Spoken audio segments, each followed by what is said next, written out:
Okay, good morning, community people. And so 10:39 we start this morning. I'm going to let Maria do the icebreaker today. Oh, Maria, you have the floor for the icebreaker. Oh, yes. Good morning, Maria Park. Sorry, it's too early for me. Senior Program Manager at Asian Health and Service Center, Kochi here with George. And our icebreaker for today is, what is your favorite season? And I feel like we've done this before, but let's see.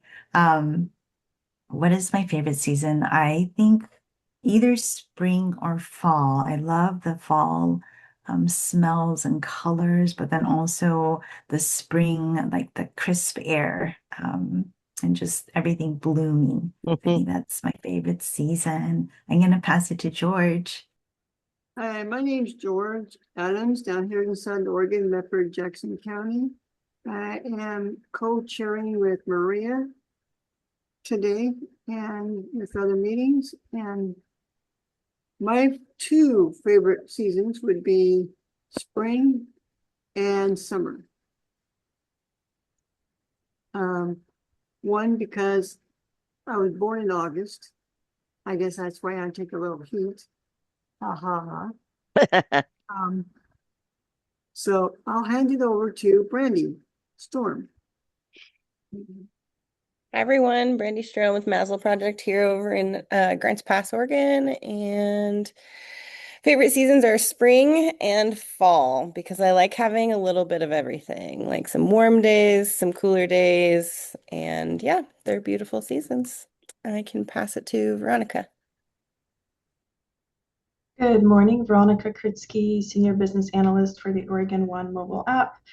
My favorite season, so it depends on what part of the country I'm living in. In Oregon, it's going to be spring or fall. In Iowa, it's going to have to be summer because it's better than negative 20 degrees. But summer is still not great. It is hot and humid and stormy. Um, I will pass it to Dion. Hey, good morning, everybody. I'm Dion Destin, executive support for our sponsor. I I would really like to enjoy spring, but my allergies tell me I don't. But I absolutely love the fall. I love when the trees change, and I love when they start getting crunchy when you walk on them. The temperature drops from the summer heat and is again bearable. So I'm a fall person. And then I'll kick it over to Judith. Well, as we say in the Midwest, I love autumn. It is just so beautiful, and the smells are so wonderful, and the foods and the festivals. I mean, how could you just not absolutely love it? But I miss spring because I spend totally too much money on plants and flowers, and I'm glad when it's over because I'm pooped.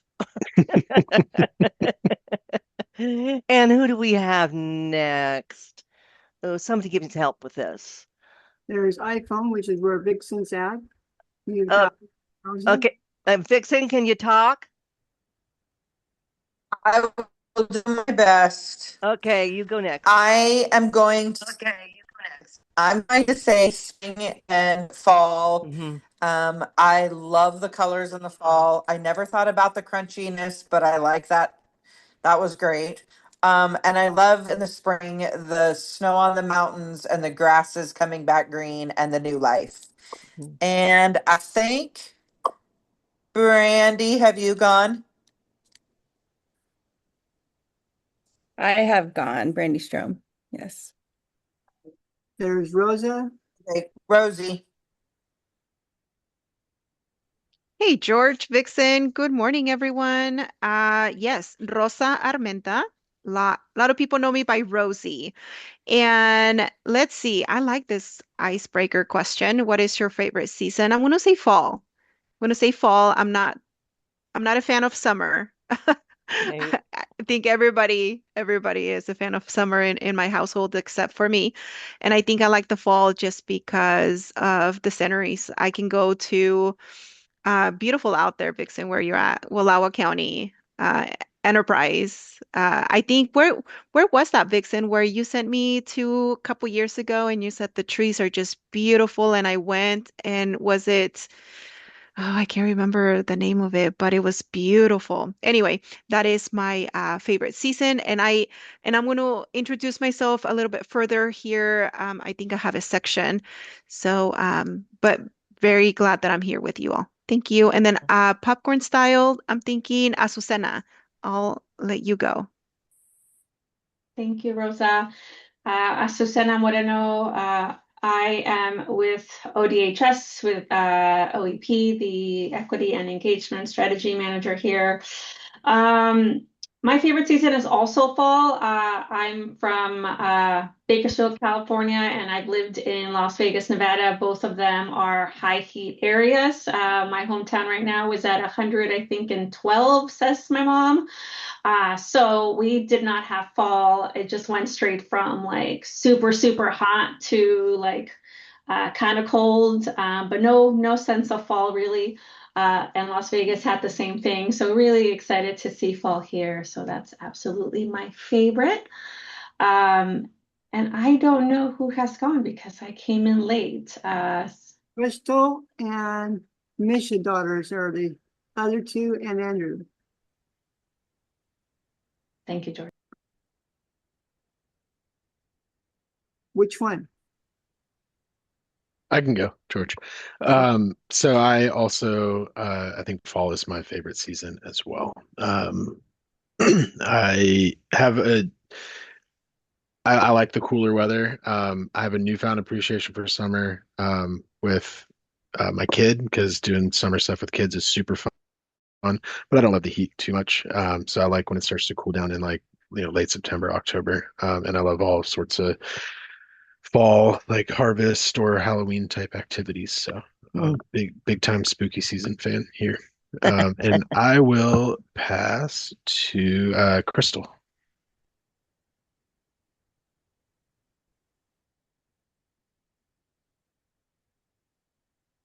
Crystal?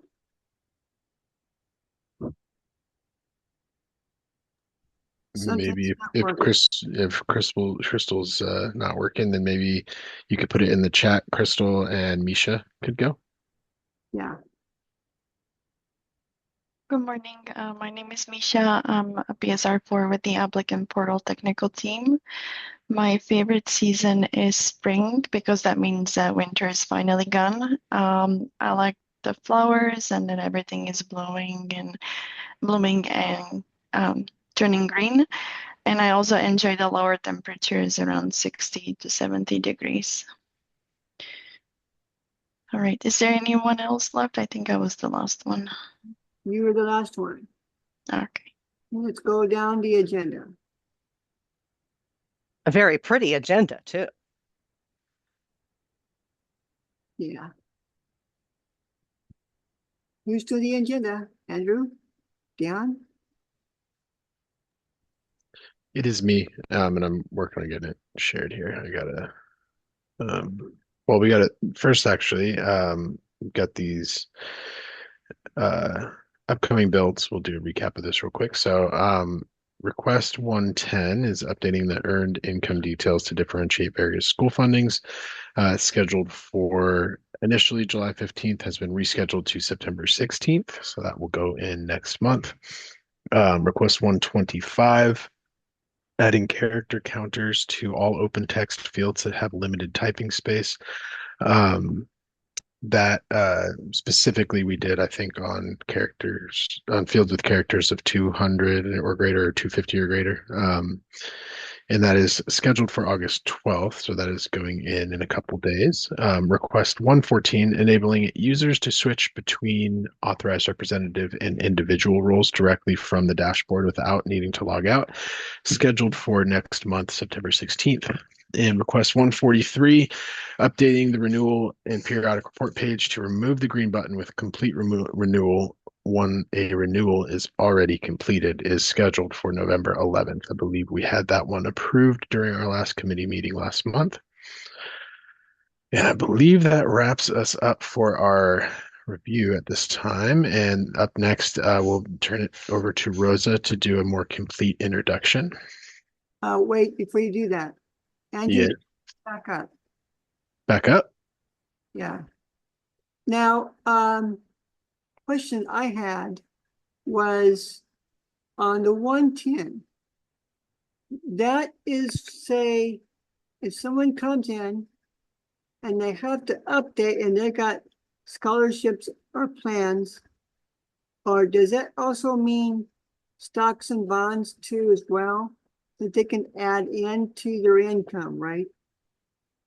Well, you can add stocks and bonds as a type of income. This change in update is specific to educational income, different and to so currently it's not super clear on what what educational income should go where, and specifically for income considered non-Title IV. So we had done some updates here to help clarify that. We added some help text and I think reworded a couple of things for the AP side. So if we, Mm. so if a customer or consumer, not customer, needed to add some things, so this would be like an update to update their income when they need it. Yeah, and it's changing. So the functionality to add this income already exists, but it wasn't. We got feedback from some college navigators that individuals applying when they're in school applying for SNAP, they were having difficulty accurately reporting their income. So the goal here was to make that a little bit easier.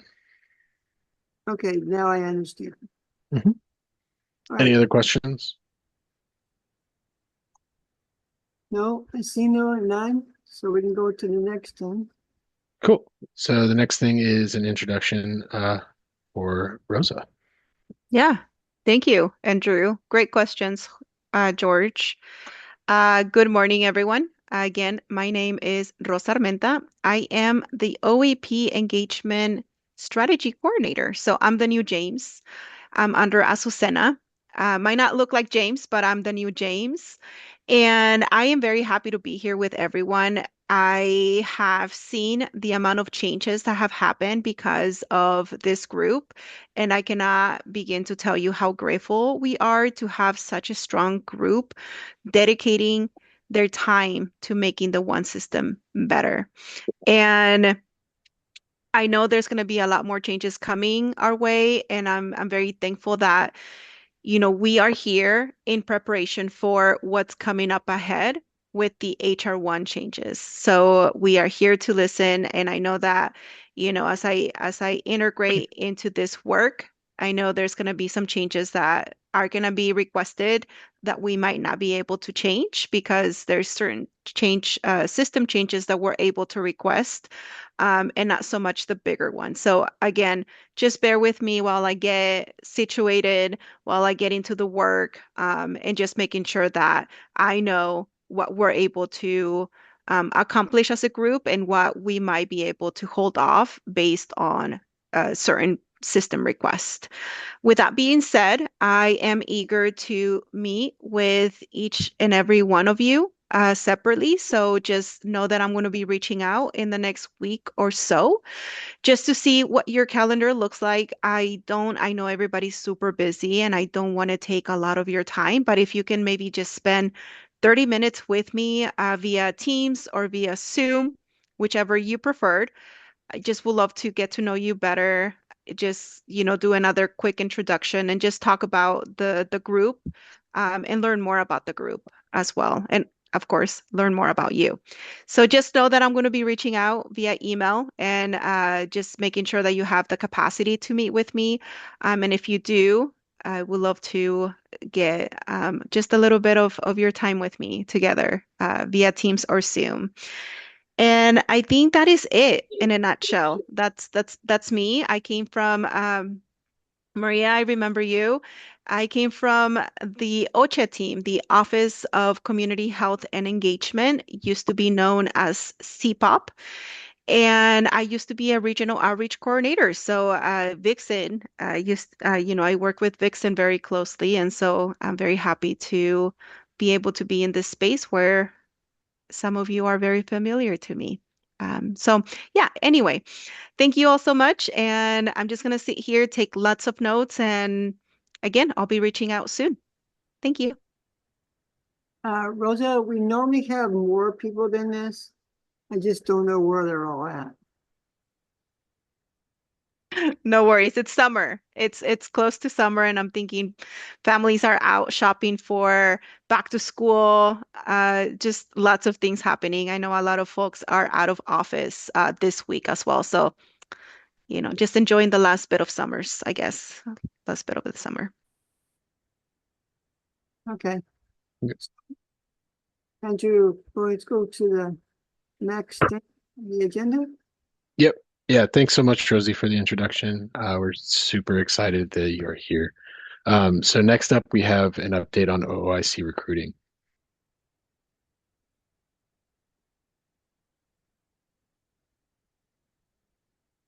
Who's taking this one, Veronica? I have Azucena and George as covering this. I need to leave right at in like 6 minutes, so let me go first. We talked about updating the flyer, and so let me share what I have. So if I can borrow the screen for a couple of minutes. Mhm. And I don't know if we're able, didn't do anything. Allow.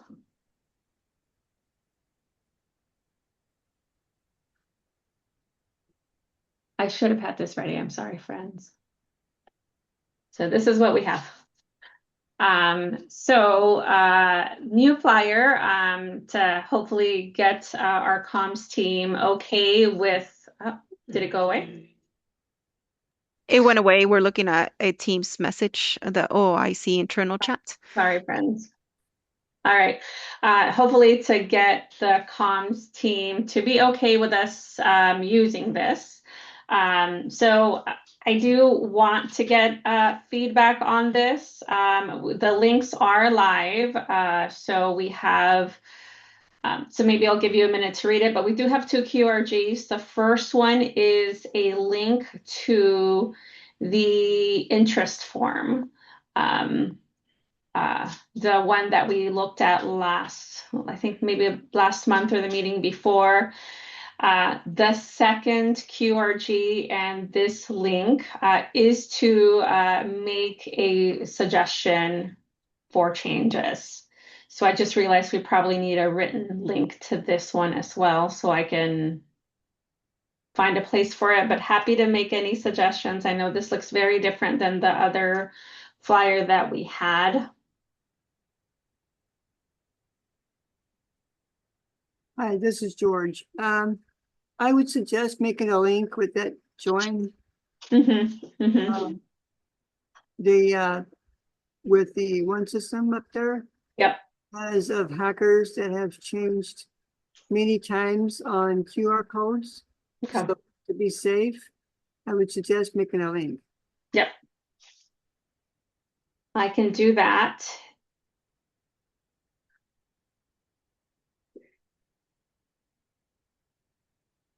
So Judith, anybody, any suggestions for her? No, it's well put together. It's not real exciting, you know. I'd like to see that join maybe a bit bigger and maybe blue to go with the ONE Eligibility blue. Just to pop it. I can do that. And the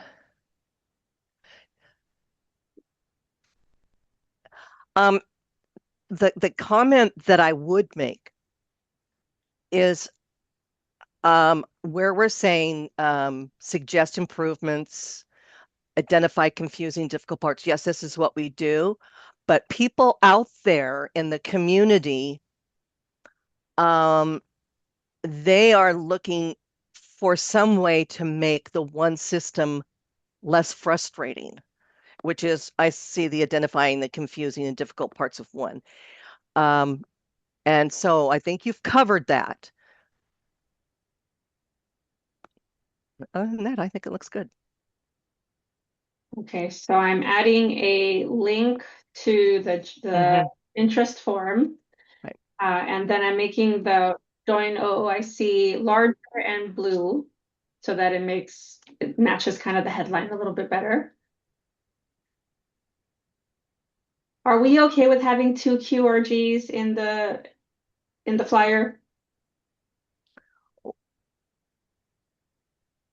Do we need both? Should we only have one? I think one would be better. Yeah. Which QRG? The bottom one. I would keep that one. Oh, Okay. sorry, Susanna. I was thinking, depending on what the purpose of this flyer is, like if it's mostly to kind of outreach to recruit members, then definitely the join one. But then if it was more of just trying to collect ideas, then I kind of feel like that might be for a different one.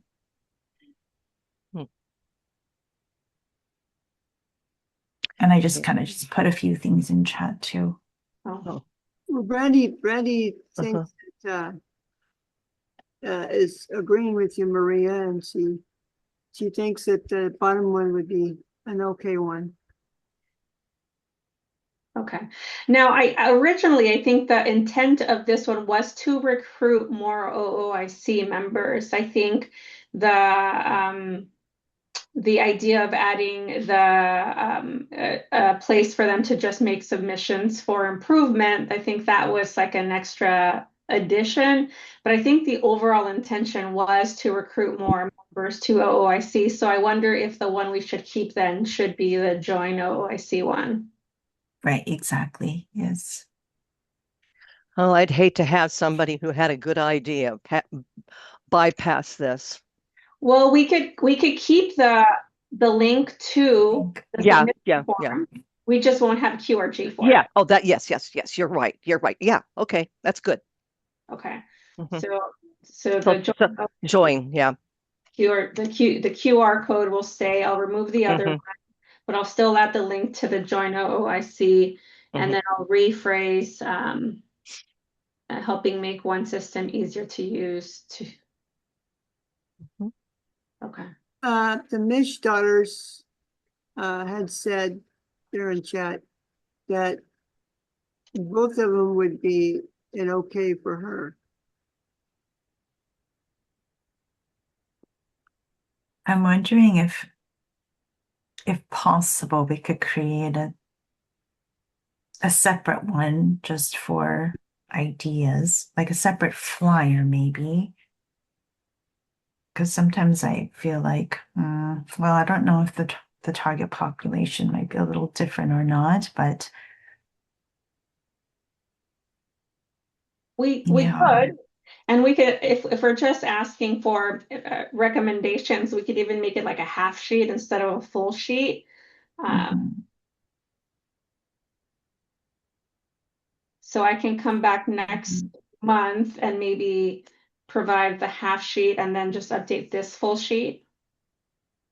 Right. Like if I were to outreach and kind of share this with folks, I might share the idea one with a different set of folks and then the kind of recruiting one, right? So that's why I was thinking maybe it might be helpful to have different separate ones. Or I could do like just make a second page, and then the back page could be the submit an idea, and the front page could be what OOIC is about and how to join. I'd like to see have an idea to improve one stay on the front page. I think, excuse me.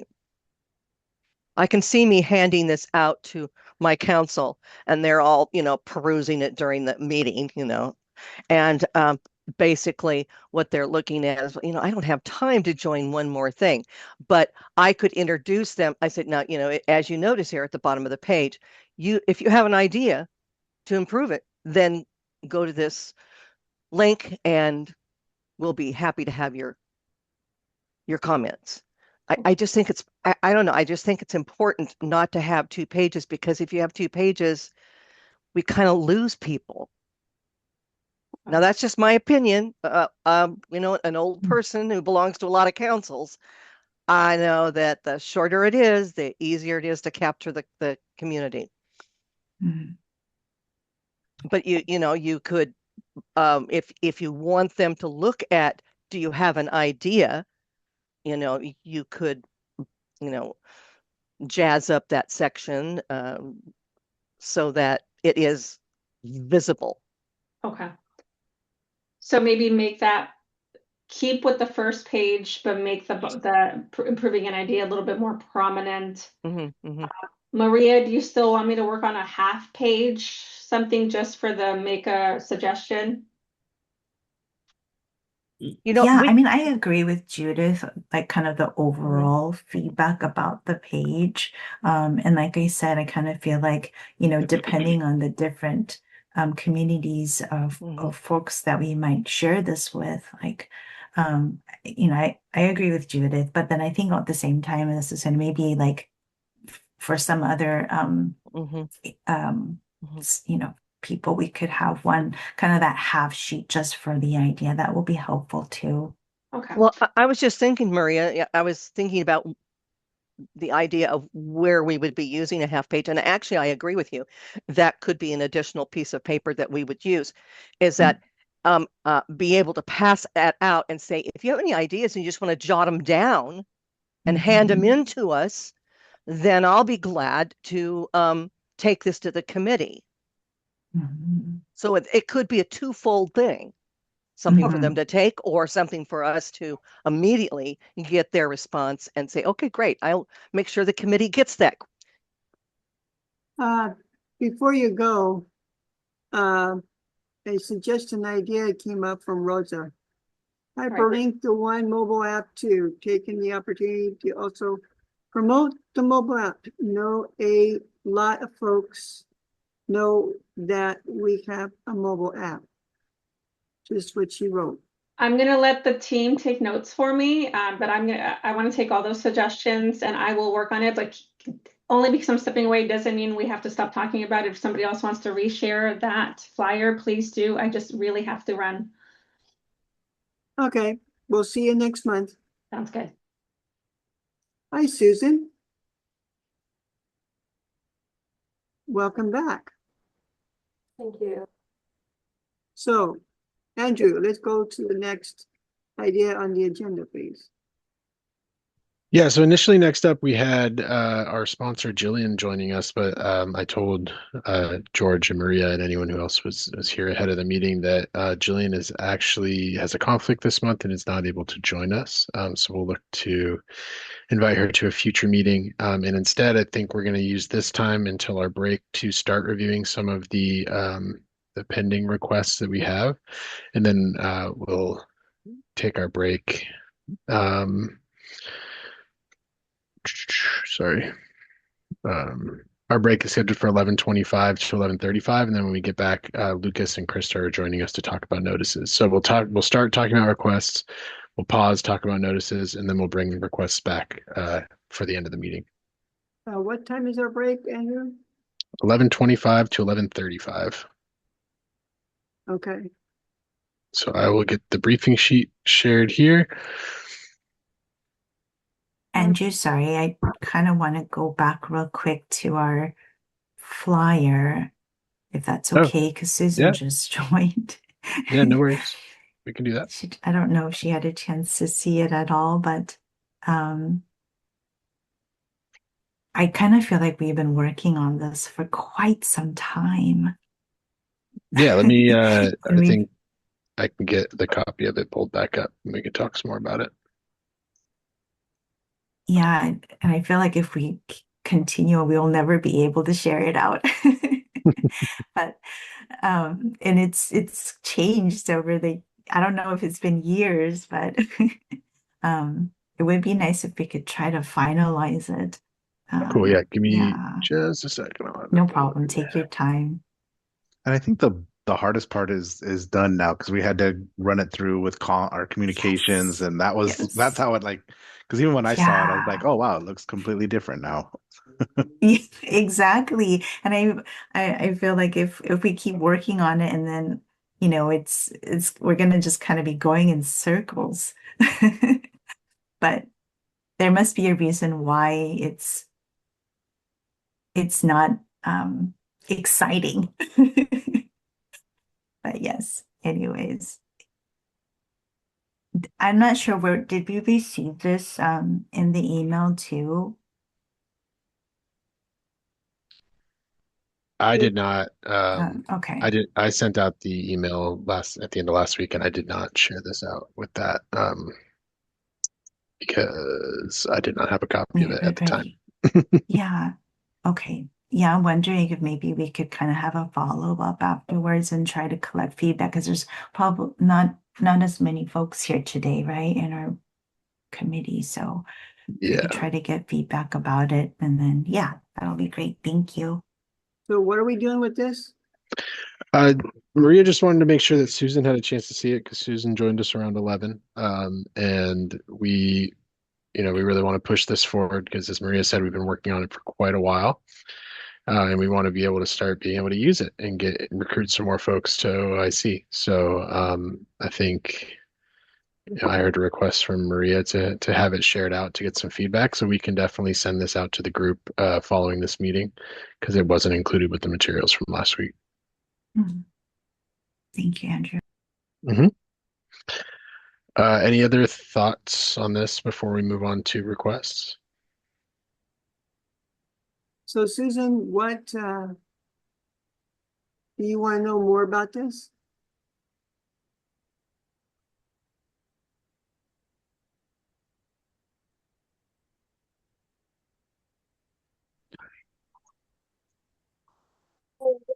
The last part of the discussion about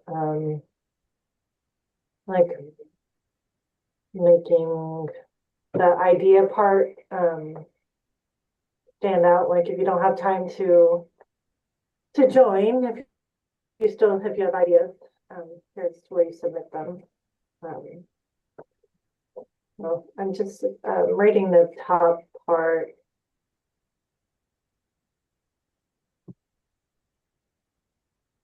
Hey, Andrew, you want to help her out?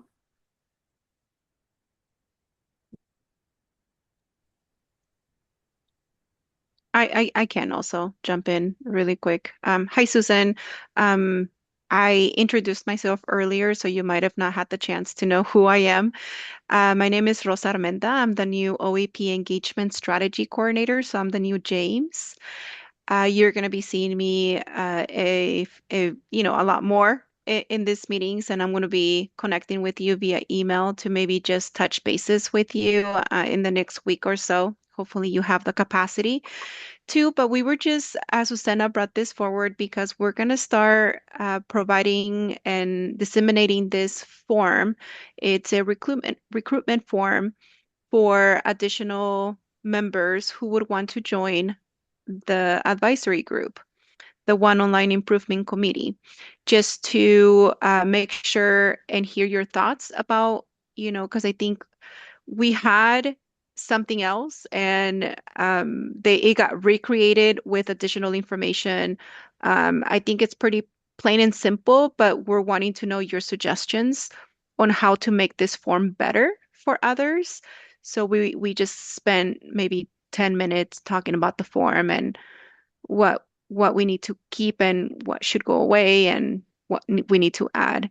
So if you have any suggestions, we can continue talking about the form, or we can just let you process the information and then share your feedback with us. Either way.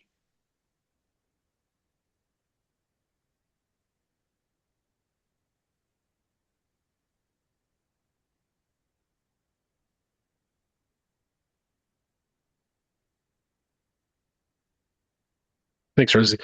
Um, so yeah, like we had said, we'll send this out after the meeting because it wasn't included with the materials from last week. Any other thoughts on this before we move on? Well, what do they mean by one online account, improvement to the account?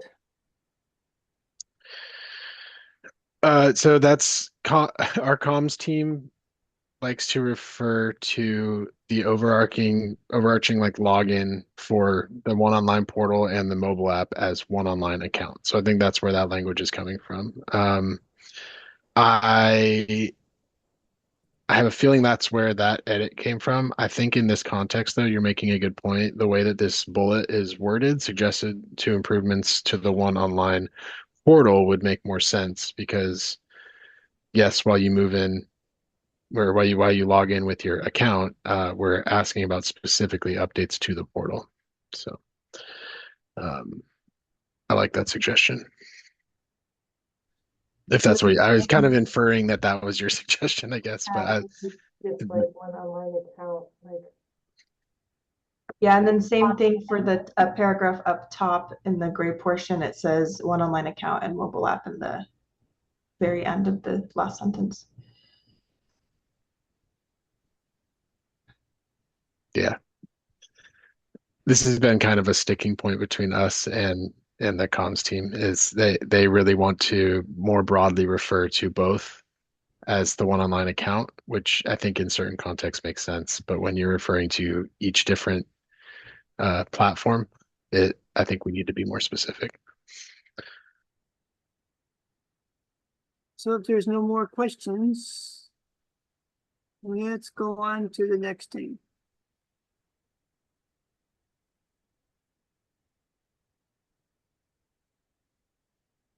Cool. That's 11:15. Let's go on to the next thing. Yeah, I'm trying to get the briefing sheet shared here real quick, George. All right, so up first is a follow-up on request 129. And I think that is mine. So this one we talked about, and the committee actually approved it in the August meeting. And so I've submitted a work item already for it, but the group asked to bring this back specifically to play around and review the verbiage and the pop-ups. There were a couple of suggestions that the group provided in last month, and I've incorporated them into the pop-ups into the request that I've already submitted. And that language is in the screenshots that we have today in the briefing sheet. So the first screenshot here is specifically for the pop-up that will be when a user clicks to report a change. And it says, you have chosen to report a change. Once you start, you cannot save your progress. If you do not complete your change and submit it to us, all changes you make will be lost. So I'll pause here for the group to digest it, and then if anybody has anything you want to add or change, just let us know. I think it's fine. Explanatory. Okay, see a thumbs up from Maria as well. Thumbs up. Thank you, Judith. Okay, so the next pop-up was the renewal one, and I think this is the one that needed, or you guys were looking at doing a little bit more tweaks with the verbiage. So from last month's updates, it now says you have chosen to renew your benefits in ONE. Once you start, you cannot save your progress. If you do not complete your renewal and submit it to us, all changes you make will be lost. If you've had any recent changes, gather any documents or information you might need before you start. You may be asked for things like income changes, college or higher education changes, medical expenses changes, and household changes. I have a question. Does it minute you out? Like if you were to run in the other room to look for your social security card and you can't find it in the bottom of your purse, and by the time you get back to the screen, it times you out. I think the standard 15-minute timer will be on this. So anytime somebody doesn't do anything in the ONE system for 15 minutes, it'll automatically log you out. And this pop-up is before they actually start the renewal or reporting a change. So if they haven't clicked OK yet, then they haven't started it. So no progress would be lost. Yeah. Veronica, I have a quick question. So sorry. What could constitute college or higher education changes?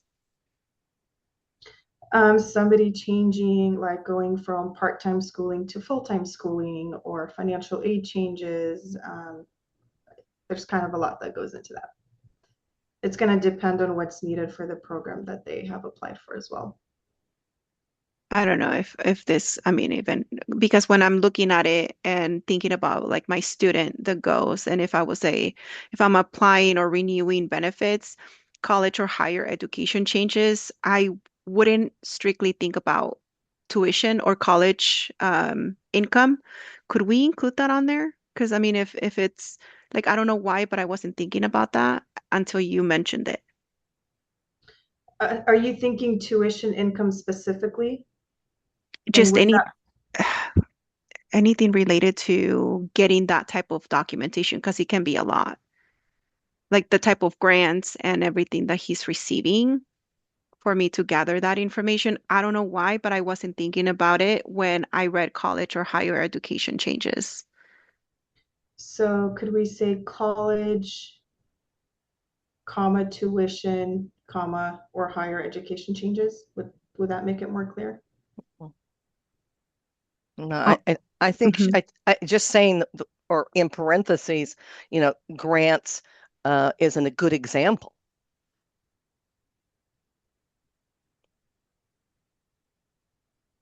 So let me type it in chat here.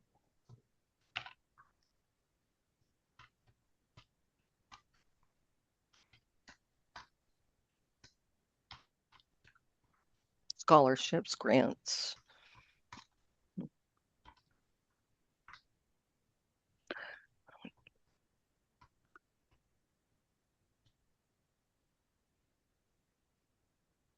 Mm-hmm. I like that. Yeah, sorry. Yeah. Yeah, I wanted to just call it out. Thank you so much. Do we think that's clear enough to also include like reporting if you went from part-time to full-time student status or vice versa? No, I don't think so. But I think that should be pretty simple. Like if you're going through, like you're not gathering additional information, I think at that point, like this list is for me to gather what it's necessary for me to know without me having to look at a paper.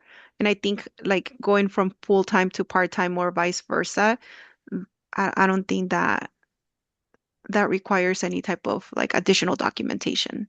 I would just have to click yes or no or went from Mm-hmm. full-time to part-time. Mm-hmm. So I think it, yeah. Mm-hmm. Yeah, no, that makes sense. Okay. So I'll note that change. Any others? Veronica, this is George. Is this supposed to override the first one that we've seen, or is it we're putting in two of those? They're two different ones. The first one was specific to reporting a change, and this one is specific to doing a renewal. Okay. We did have a suggestion from Maria in the chat of how to kind of reword the first statement. Yeah, I was just thinking when I read that it kind of sounded scary, like everything was going to be lost. So I was thinking maybe like if we say, if you don't complete and submit it now, like in this one sitting or something, like all the changes will not be saved, or the changes, yeah, just kind of making it sound a little less scary. Well, just changing all changes you make will be not saved. Is that Yeah, scary? yeah, Oh, well, think so. I think recommendation that Maria shared was if you do not complete and submit your renewal Mm-hmm. application, all the changes you make will not be saved. And I do agree that that seems Mm-hmm. slightly less scary than all changes you make will be lost.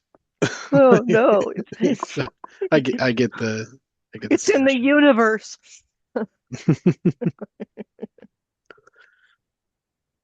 Okay, so taking a note of changing that last sentence to Maria's suggestion. Do we need to look at we want to align the um, reported change one here similarly to Yeah, I'll do that except for take out like the renewal. Yeah.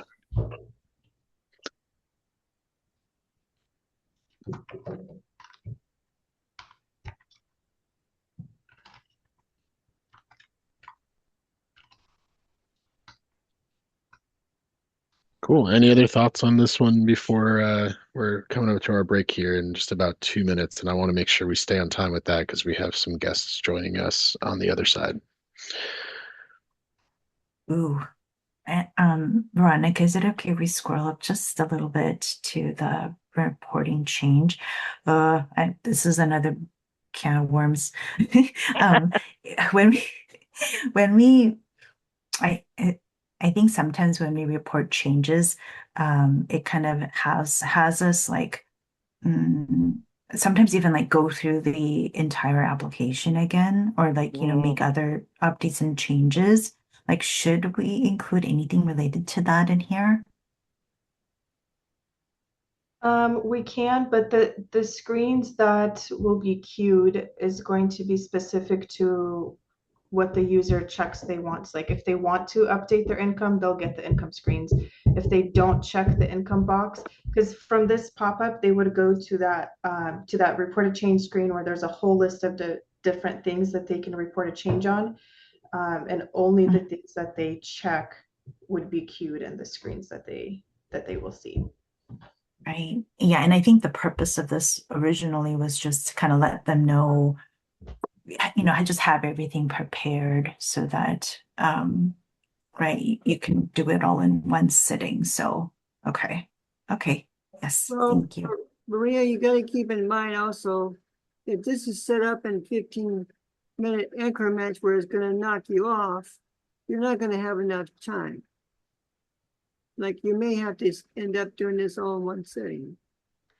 George, the 15 minutes is specific to if you walk away from your computer and you don't do anything. If you're sitting there working for 15 minutes on your application, it's not going to time you out.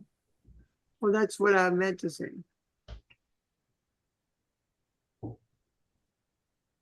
Okay. You mean the pop-up would go away anyway? Yeah. Yeah, they would be logged out of their account. They'd have to log back in and then click report a change again, and then they would see the pop-up again. Okay, so if there's no more questions, let's go on to the next one on our break. Might as well start our break now. Yeah, I think we got to get to our break, George, because we've got Lucas and Krista joining us in about 10 minutes for the to continue talking about correspondence. So let's all join back at 11:36. Thank you. And, so what do we have? We've got we're joined by Lucas Belch and Krista Coleman, who y'all met last month when they were here to talk about correspondence, and they're back this month to help continue that conversation. Okay, I see Lucas, but I don't see Krista.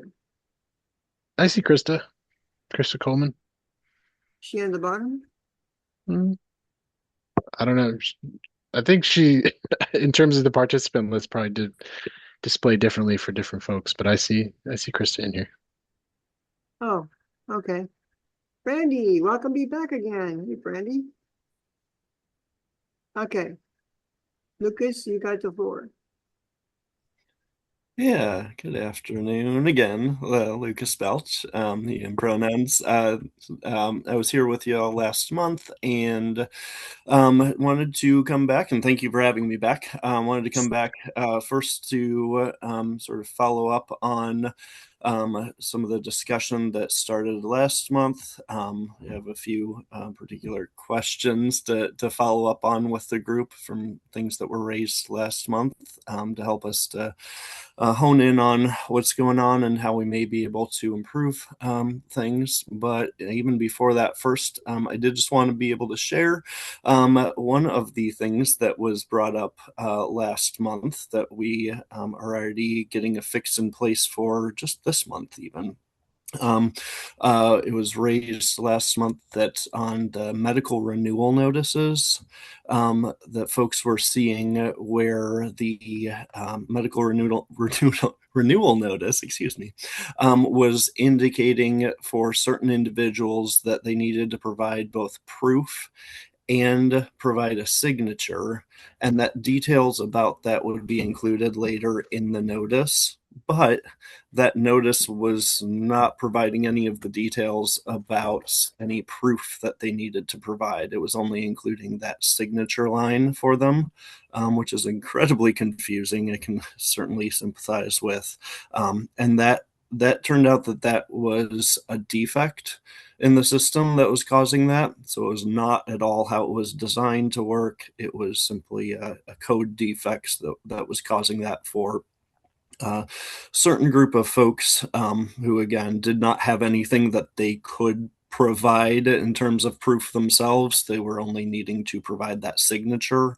And so that is being fixed with this month's build. Actually, this week, we should see a fix for that. So going forward, we should not see that defect anymore.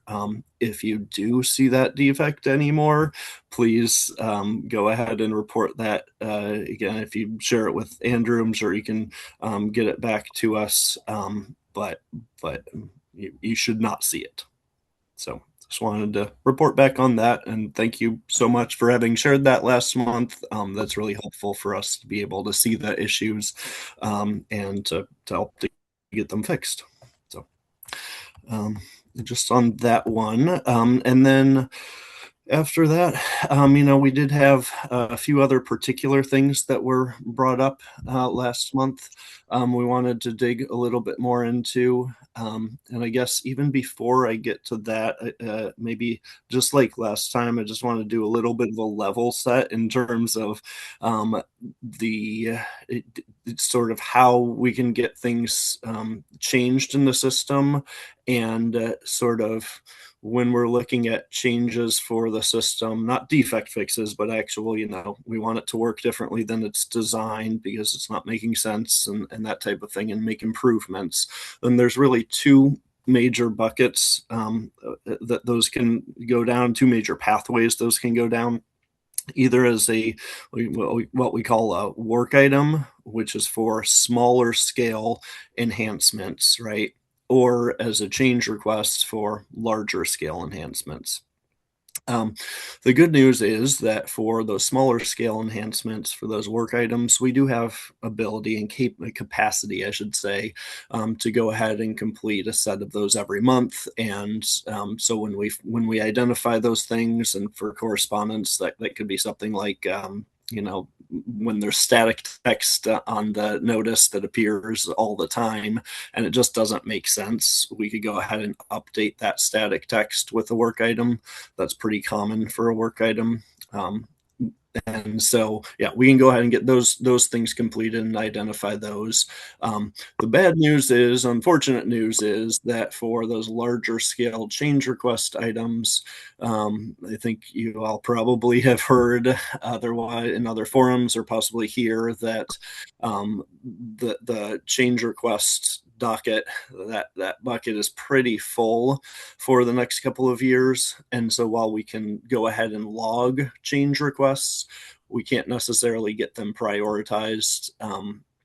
And that can I should say at least is a challenge to get things prioritized, considering that a lot of work has already been prioritized and is on the schedule. So just kind of wanted to lay that out once again when we're looking, changes for any of the tracks, including for correspondences. That's what we're looking at. And then maybe I'll just pause there and see if anybody has any questions or wants to talk about that at all before maybe I jump into those follow-up questions from some of the discussion that we had last time, the specifics we wanted to get into. Lucas, when you had said something about signature, explain what you meant with the signature part. Yeah. So, thanks for that question, George. So whenever somebody has a renewal, medical renewal, they can go down sort of called two different pathways. One of them is it's called that passive renewal, and that means that we have all the information we need in order to renew that person's benefits. And so what we do is when we send out that renewal notice for that person, we'll say, here's your new eligibility determination, and there's really nothing else that they have to do. They don't have to sign anything and turn it back in. I should say, putting a star in this, accepting for the fact that they should be going ahead and just sort of reviewing the information that we put in that renewal notice for their household summary, right? So the details about, here's the income information we have for you. Here's the sort of maybe citizenship information we have, right? And is any of that changed? And to let us know. But if nothing's changed and you don't let us know about anything differently, then here's your eligibility determination, and that is going to happen. Now that's the first pathway for renewal. The other pathway for renewal is what we call the active renewal notice, where somebody has to go ahead and provide us something, and that could be just that they need to go ahead and actively sign and say that the information here on the notice is correct, and then turn it back over to us, send that signature in so that we can run the eligibility and get them a determination and send them the notice of eligibility about, are you renewed, or perhaps our benefits closing based upon what you've attested to.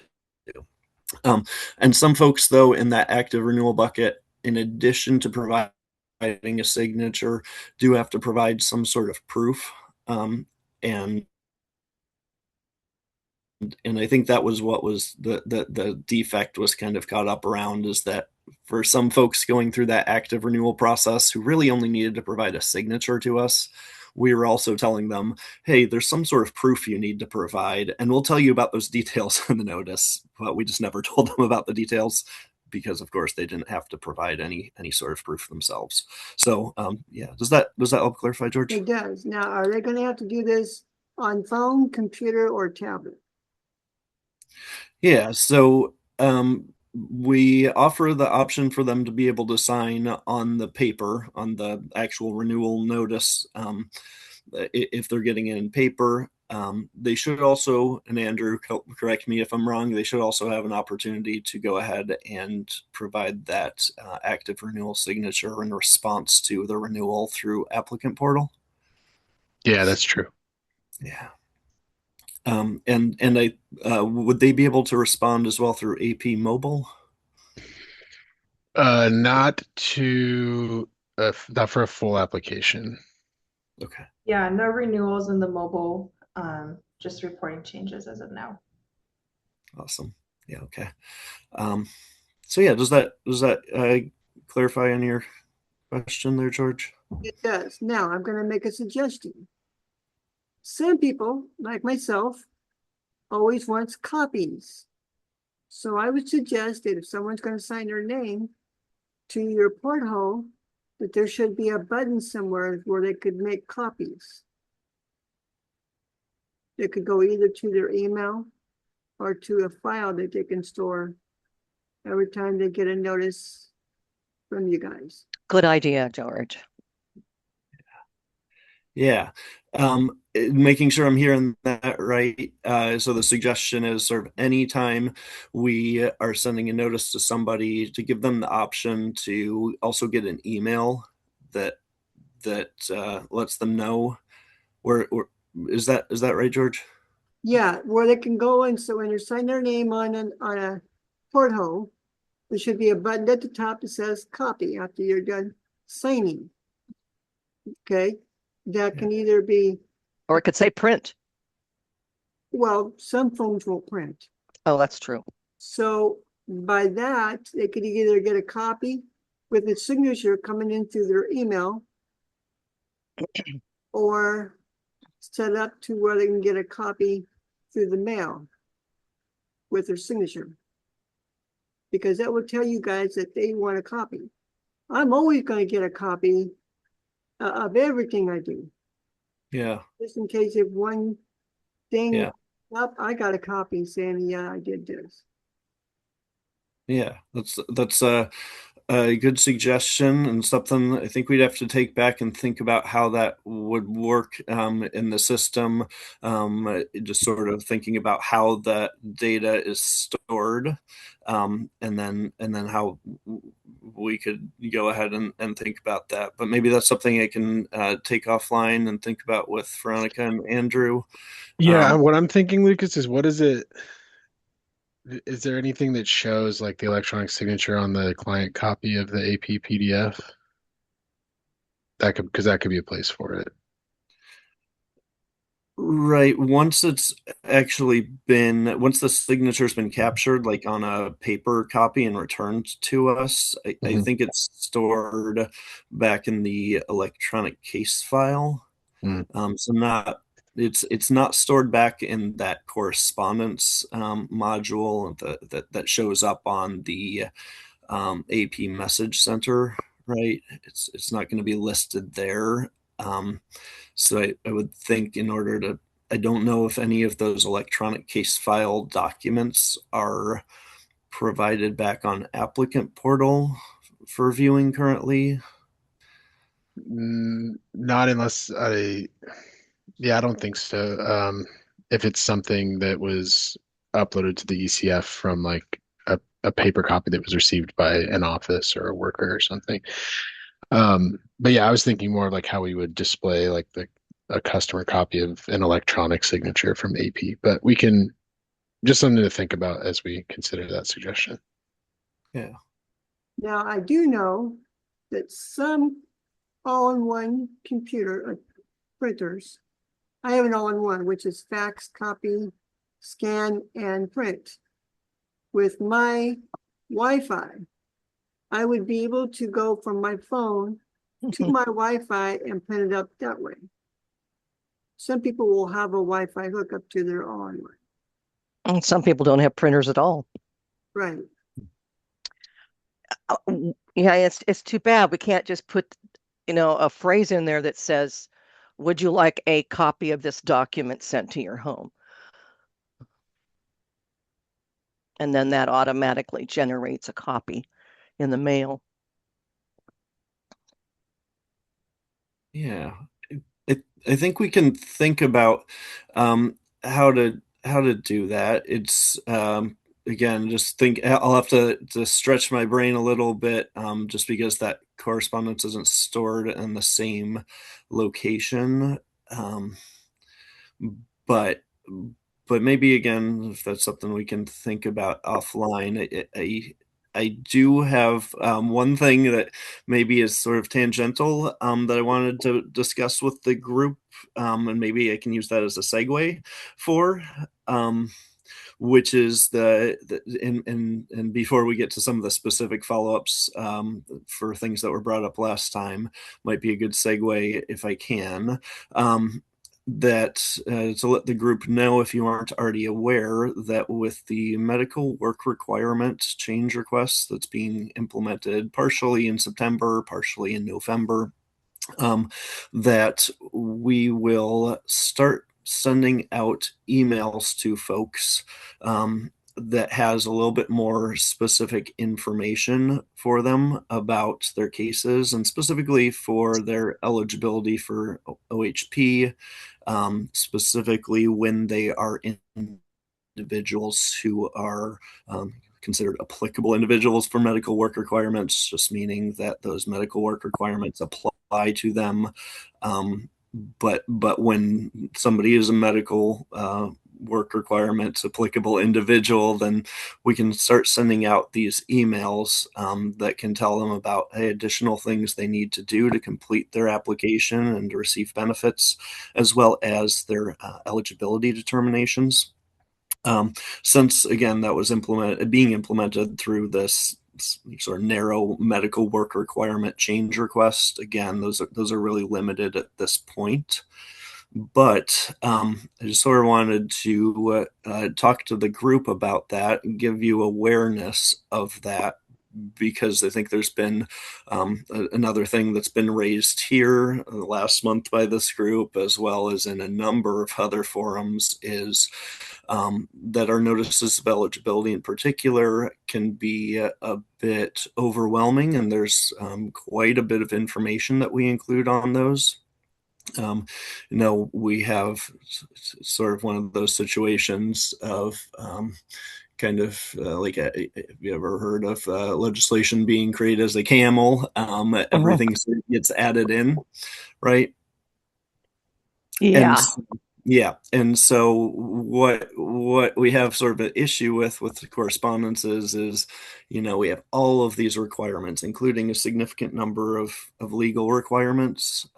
For example, we have to notify people when they have changed from one medical program to another, even if they are staying with the same medical benefit level. And that's something I've heard a lot of concern about, really confuses folks, including at the last OOIC meeting. I think somebody expressed that. So anyways, we've started to think about if there's opportunities with other change requests that may already be going through, or possibly through smaller work items, to go ahead and possibly expand our utilization of emails beyond just this medical work requirement limited scope. So again, wanted to sort of share that with the group, because I'm hopeful that maybe in future meetings, if I could come back after this has been implemented, if y'all are hearing feedback from the clients you work with, applicants you work with, to go ahead and get a sense of, okay, are these new emails for the folks that we send them out to, are they helpful? Are they making sense? Are they helpful to sort of get to the concise information that folks are looking for? Whereas I know some of our notices of eligibility really struggle with that right now. So maybe I'll pause there, see if there's any thoughts or questions around that.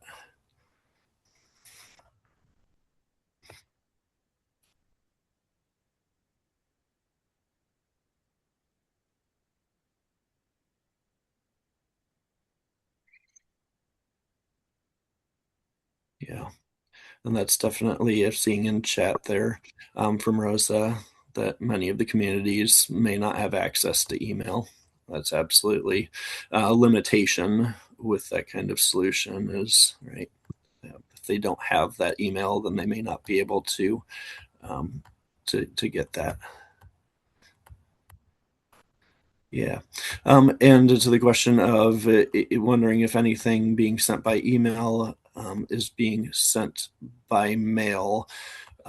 Yes, the things that we send by email, they're sort of even with these medical work requirement emails, they're sort of a summary of what is included in the full notice. And those emails will include a link for folks that will take them directly to that notice in their AP message center.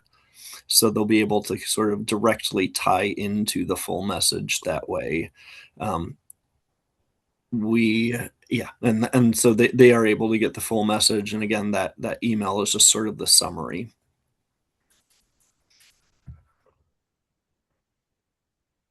Lucas, thank you so much for sharing those updates about the ABS. I put it in chat if there's any kind of description or summary that I could share with my staff who wasn't able to join today, because I think she would be really interested to learn more about that.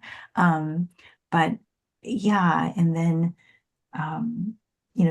just thank you for this opportunity for us to share feedback about notices, especially about, work requirement related ones coming up soon. Thanks. Yeah. First, Maria. And yes, about the renewal notices and how they are being fixed so that they no longer tell some folks that, hey, they have to provide some proof when they don't really have to provide that proof. Yeah, I can go ahead and put together, or actually I'll probably pull from the existing documentation we have on that fix, and then I can share that back maybe with Andrew, who can make sure it gets back to the group. Does that work? Yep. Awesome.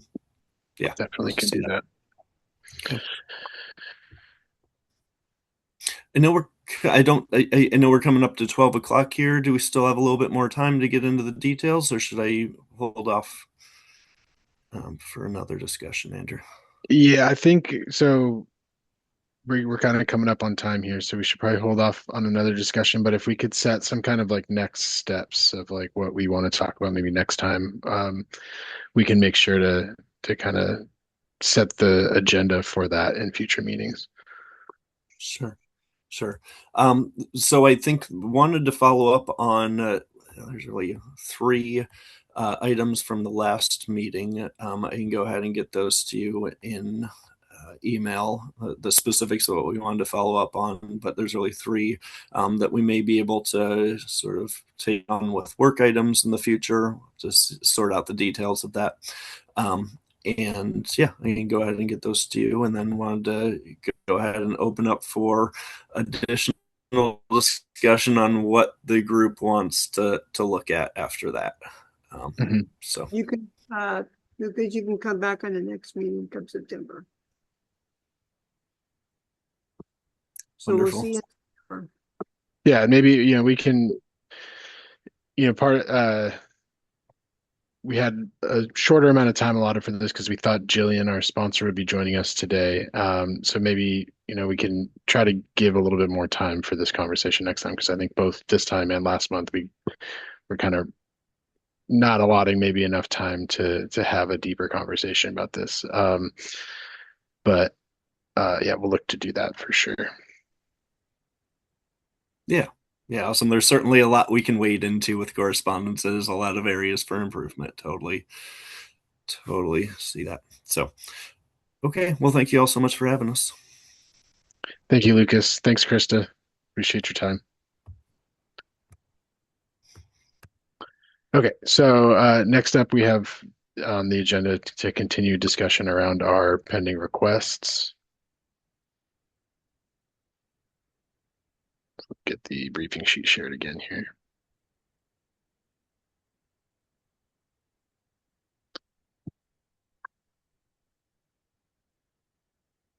So was there, I think we had a good amount of suggestions for Veronica for the wording on 129. Was there any further discussion or thoughts that we wanted to include in that before we move on to the next one?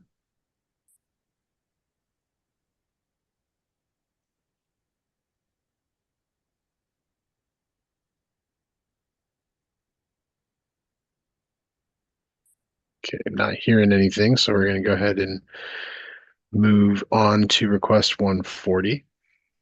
So this request is something that we would look to push forward as a larger CR request because, well, I think the suggestion is a good one. It's, as we get into it, you'll understand more of what I'm talking about here. But when we introduced the portion of this for SNAP, it had to be done as a CR, and this ask is to do that similar thing for the rest of the programs. And by that, we're talking about showing the reporting requirements specifically per program that an individual is receiving on their dashboard.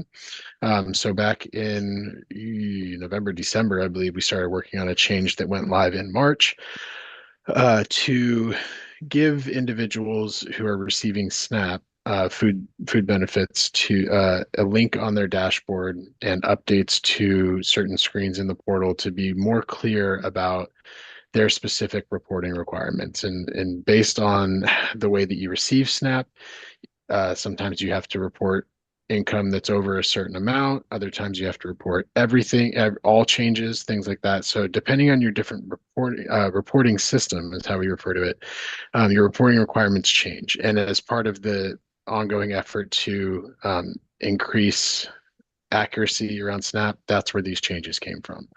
But what this has done is since we introduced, this button that shows reporting requirements just for SNAP, it kind of inadvertently makes it seem like those are the only reporting requirements that matter because we don't really give insight into the other program reporting requirements. So this request is to add a similar button on the individual dashboard as a direct link to medical, cash TANF, or ERDC reporting requirements based on what an individual is receiving. So let me scroll down a bit and we have an example here. So this is a shot of the individual dashboard.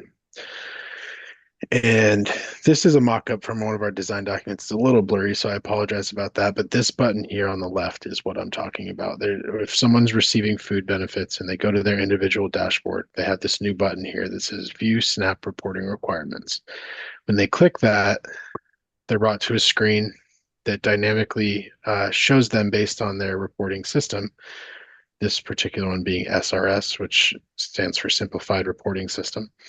It shows them what's required to be reported for their SNAP benefits and when those need to be reported by. So the other changes that came with that CR were the reporting changes screen, which is in the application flow, says specific details about SNAP and what reporting system they're in. Before it was just kind of a generic like, hey, you need to report changes that affect you and others. And so the suggestion here would be to build out something similar, but for each program that a person's receiving. So if they were also receiving medical, we could either do, I don't know, this is something that would be worked out through the CR process is exactly what it would look like. But it would either be an additional button that would be view medical reporting requirements, or maybe we just have a button that's like view all of your reporting requirements, and then on that specific page, it breaks it down by program, what your reporting requirements are.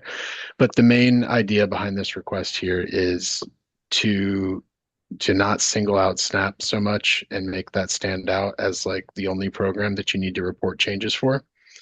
So yeah, I'll go ahead and stop there and see if anyone has questions about this. Andrew, what's this? What about this changes? What are we changing on this? So it would be, this one's a little bit more high level, I guess we would call it, because it would be potentially a change request. So this is going to be something that comes, realistically years down the road. But what the feedback that we've gotten is on this screen that we're looking at now, we don't show, you could be receiving all of our benefits, but we're only telling you about your SNAP reporting requirements.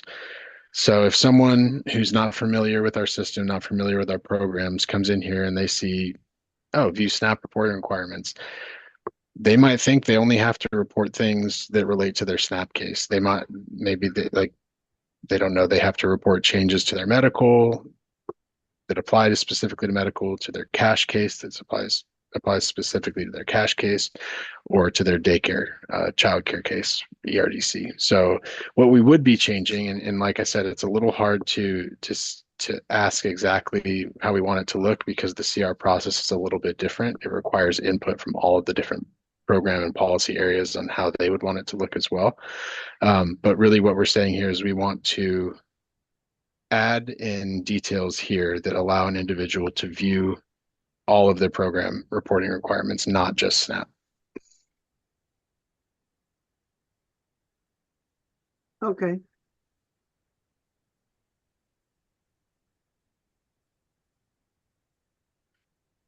So in other words, if one comes up, then you're going to put a button up there to review all. Yeah, it would either be like a single, but I feel like adding a specific button for each program probably makes this page a little bit cluttered, this list start to get cluttered. But maybe it's something dynamic that says, oh, you receive SNAP and medical. Maybe this would then, say view SNAP and medical reporting requirements, or you receive cash and childcare, view cash and childcare reporting requirements, something like that. And then when you go to this page, it wouldn't say, these are your only reporting requirements. Because, for example, the reporting requirements for cash around getting a job are different, or income are different than what simplified reporting is for SNAP. You have to tell us about any kind of income that you make, no matter the amount, for the cash assistance program. For SNAP, you may not have to tell us about income if you're only making $500 a month. That's not above the reporting requirement. You wouldn't have to tell us about that, and telling us about that can affect your benefits. So the idea here is what we're providing now could be potentially misleading for some people because it's not telling them all the information that they need to know. Okay, well, Susan asks, does this apply to the CPM dashboard? We could ask for it to do that. I don't right now. This was just an update that was made to the individual dashboard, so a CP wouldn't see it until they are viewing a person's individual dashboard. But we could ask. I don't know. I'm thinking of how that would work exactly because, I believe a community partner viewing a person's individual dashboard that they've accessed through their community partner dashboard, they would see this link from the actual community partner dashboard where you're seeing a list of all of your cases. Not sure how we would display that there.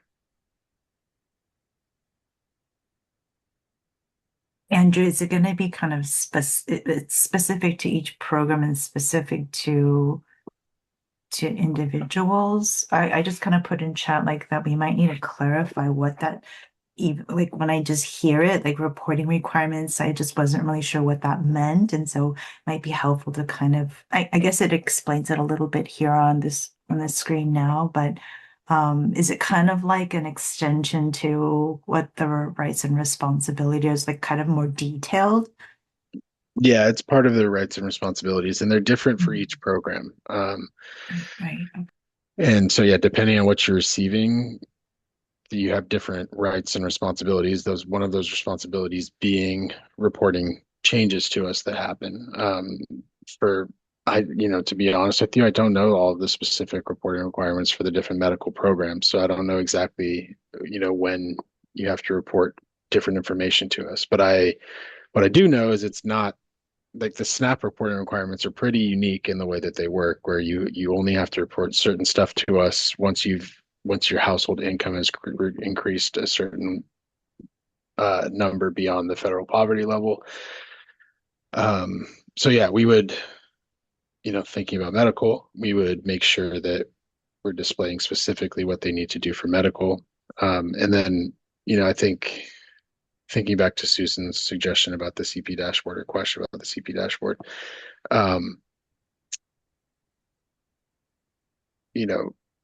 if it was medical, then yes, they would see the medical stuff. For SNAP, I think it's probably that if you're not seeing this, now that I'm thinking of it, it's because you don't usually see SNAP case information as a community partner. This is too confusing. Okay. Well, If I did. if Sorry, Judith, go ahead. if I can add, Andrew, Oh, I sorry, Rosa. I thought it's it was okay. Judith. No worries. So yes, the CP wouldn't be able to see anything related to like SNAP, TANF, ERDC on members' cases. They're only able to see if this was available for the medical, they would be able to see that option and be able to click on that. So we used to have medical rights and responsibilities standalone document, and that went away. So now we are using the one ODHS uses, which is it has SNAP, it has TANF, it has all of the rights and responsibilities. So I think I see the need for it, and it's really important to distinguish which rights and responsibilities each of those programs have. So I see the importance of it, but also it's going to take some time because, again, there's not a standalone document for the medical, and that's lengthy for Yeah. sure. So Yeah, thanks, Rosie. So yeah, I get that. Back to kind of what George was saying, I get that this is confusing and it's a lot. I think to try and break it down, the easiest way I can put this, does it make sense when you can receive up to 4 different programs and view that on the online portal, SNAP, medical, ERDC, cash, does it make sense to only show and give access to reporting requirements for one of those programs? Does it not make more sense to equally provide access to the reporting requirements in the same place for all potential programs that you could receive? That's really the core of what we're asking here.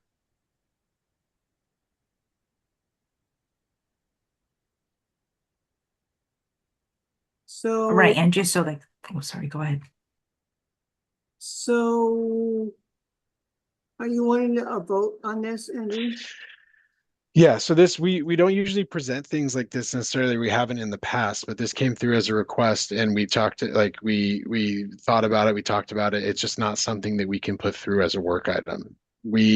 It's more high concept. Like we're not going to work out exactly what this would look like here because that is something that takes a larger group of people. It's like on the same level of the work that we did last year on trying to add scheduling to the online portal, and that takes a huge group of people in a number of months to figure out what that change looks like.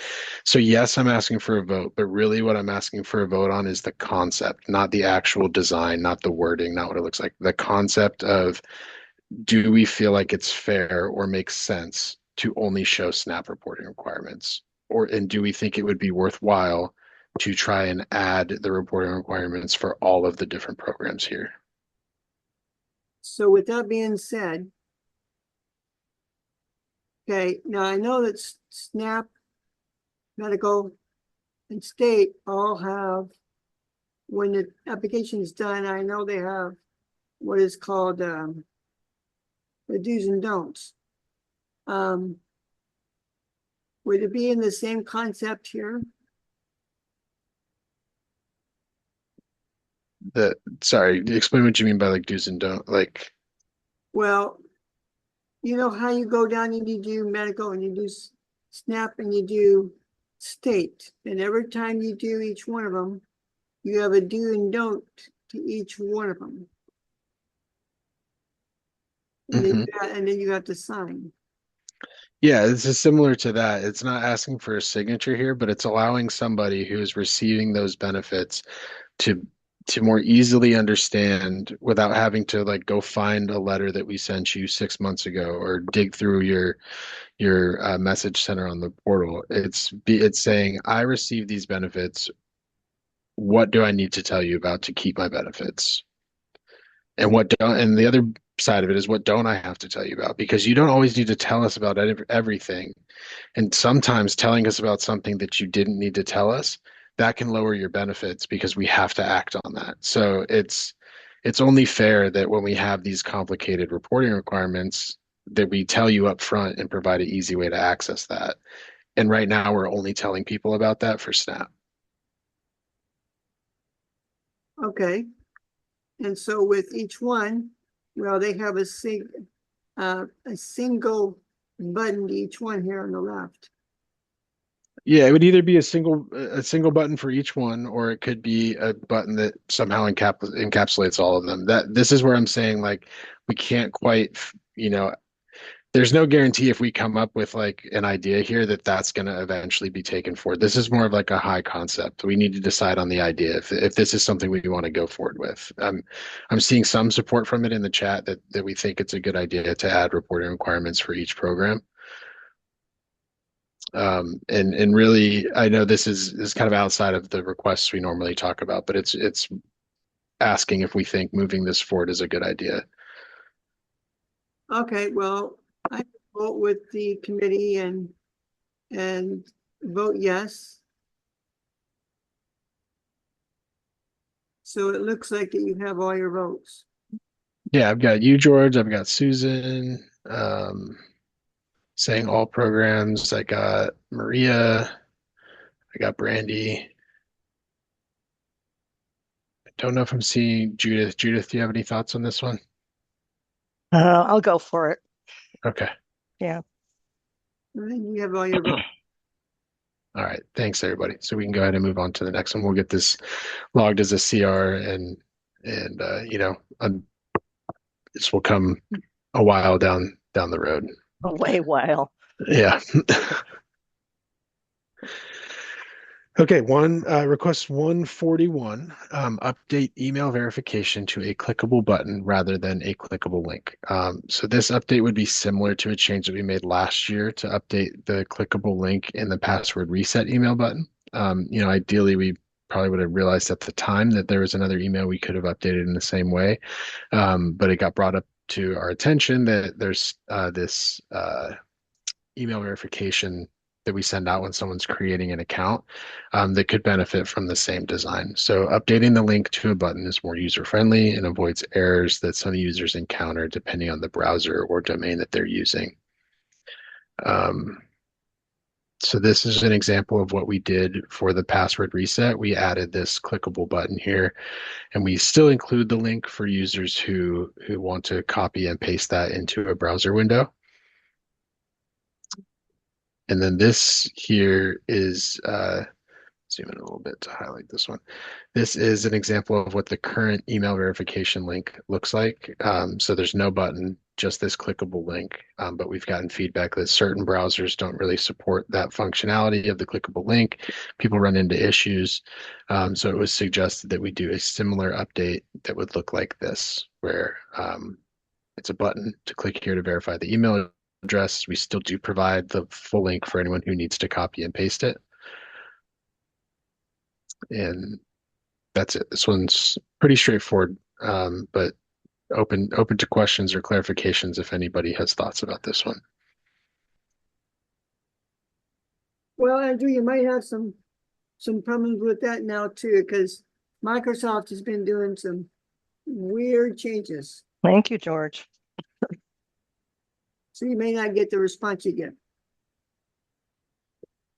Okay, so do you feel like the changing from this clickable link to the button is gonna be an issue with the Microsoft thing No, you're but talking about? the pasting might. Yeah, Uh-huh.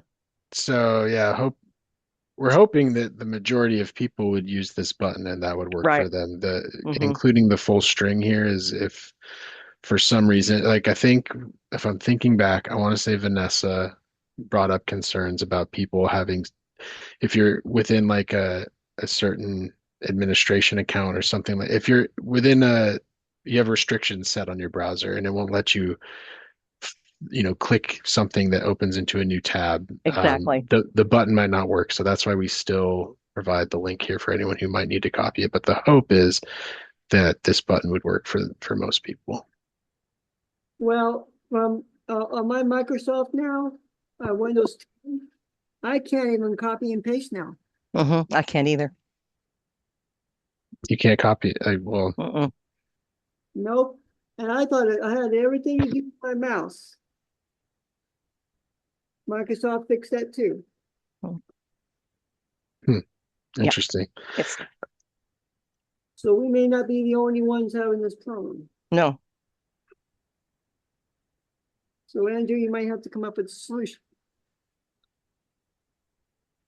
I guess I need to understand more about what the issue, like I'm not aware of them like taking away the copy and paste ability. But it sounds like we have two examples of people not being able to do it. So I'm not really sure what a solution around that would be. Well, you don't have to paste it. Can't you just go to the link and click on it? Well, that's kind of what we're taking away is like essentially rather than clicking on the link, you would click on the button, which would take you to the link. But I feel like the same issue. So I'm trying to think how to phrase this. In the instance that clicking this doesn't work, the only other option is to copy and paste it. So, for you and for George, ideally clicking this would work for you. Hopefully. But in both scenarios, where the way it currently exists and the way we're proposing for it to exist, if clicking it doesn't work for you, then Well, I don't have any problem with the clicking because I'm not on any particular a business website. George, you're not either. I mean, the only people that would have problems with clicking onto the button would be people who were like inside of DHS or inside of Northwest, where they're not allowed to, go into additional information that might taint their computer. I can't cut and paste, but I can click on the button. I think I'm thinking that'll be okay. I think the only people that are going to have a problem with the other problem is that they are working for an organization where you're not allowed. Like I can't Gmail anybody at Northwest. They're not they block everything that's Gmail. So, but that's an organization, and I don't think they're going to be on this. Yeah.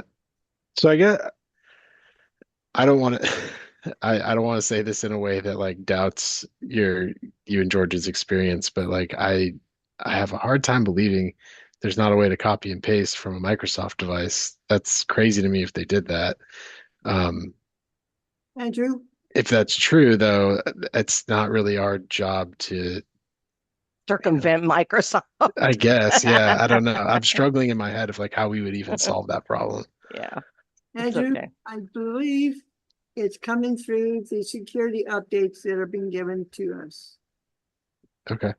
And they're eating away the idea of people not using Windows 10. That's right. Mm-hmm. So they're wanting us to use Windows 11. That is why they're chopping away so much stuff to get us to go to the next window. Okay. Do you understand what I'm saying?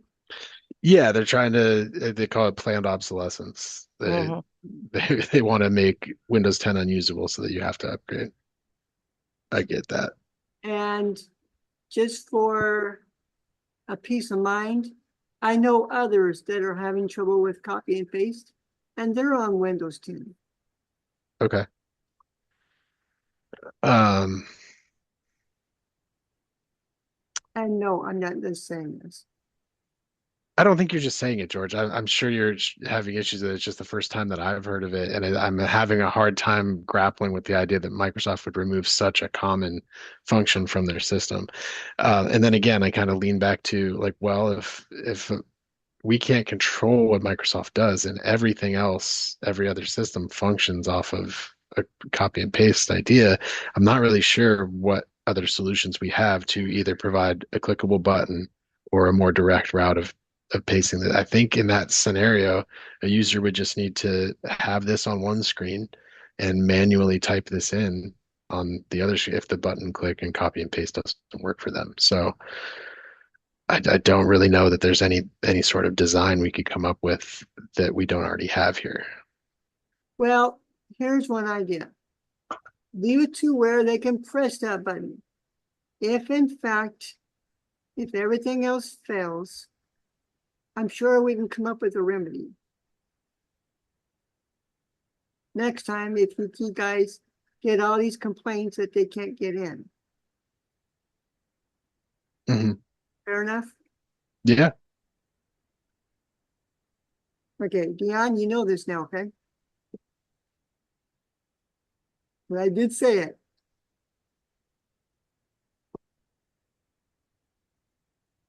So who's in favor of the button? Who's in favor of the text, copy and paste? Well, I'll go for the button. Okay. Misha Donner says button. I say button. Okay, Crystal says button. Brandy button. Judith says button. And I guess you got all your votes, Andrew. Yeah, just want to confirm with Maria. I think I saw a thumbs up from you a while ago, Maria, but you're good with this too? Yes. Okay, cool. I just wanted to check with George and Judith if they wanted to keep the link to click on, like should we keep all three of them or is just the button enough? Yeah, so I think the way I think like the clickable link and the clickable button are really this like we're making the clickable link into a button to make it stand out more. because I think the feedback we got from the AP Tech team was that it's, even though the link is clickable, it's not always clear what somebody needs to do when they get this email. And so they would call and have questions about it. Adding this big blue clickable button that says exactly what you need to do is just more user friendly. Yes. Yes, I like the button. Thank you. Cool. All right. Well, we'll move this one forward. And that puts us pretty much right at time today, or I guess a little over time if we were supposed to add at 12:25. So George, I'll hand it back to you to wrap us up. All right. So won't be doing the 142 and 151, right? We didn't make it to them this time, but we'll make sure that they get carried on to next month's agenda. We go 142, 151, and next September's meeting, summarizing the decisions. Remember, submit suggestions using the form, and we'll update on the Keyson's availability by next month. Arsena, do you want to add anything? Azucena had to leave early this week, so she, I don't believe, rejoined us. So yeah, we'll hear more from Azucena next time. Okay, so Veronica, you want to add anything? I don't have anything today. Okay, Rosa, I don't have anything, George. Thank you. Dion, I just will say that I do have Jillian scheduled for next month already. We have a hold on our calendar, so consider like topics or questions that you may have. That way, can have a little more engagement and discuss the things we really need to talk about. Thanks. okay, then Andrew. The only thing I really have to say is I'll send out a copy of the flyer that we talked about early in today's meeting to make sure everyone has that and has a chance to give us any feedback on that. But other than that, thank you, everybody. All right, so hopefully next month we will have a medium-sized agenda. So I will see you all next month in September. Be safe and stay cool because down here it's going to be 105. Oh dear. Too hot. Thank Mm. you. Stay Too cool. hot. Mm.